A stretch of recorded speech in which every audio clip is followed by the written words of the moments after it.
The news in detail. Speaker of the Meghalaya Legislative Assembly, Thomas Sangma, on Wednesday expunged the statement made by opposition AITC leader Dr. Mukul'S that alleged Chief Minister Conrad K. Sangma of having a close association with an accused drug kingpin from Mizoram from the proceedings of the House, as it violates the rules. While participating on the third day of the autumn session, Deputy Chief Minister Preston Tinsong raised the point of order on the issue. In his reply, Dr. Mukul'S said he did not make any allegation but cautioned the Chief Minister to be careful, and it is up to the office of the Chief Minister to put them under scanner. Let us talk about the rules.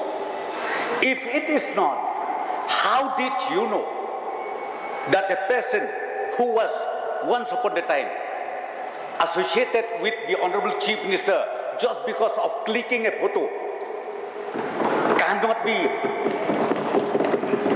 considered as a human being?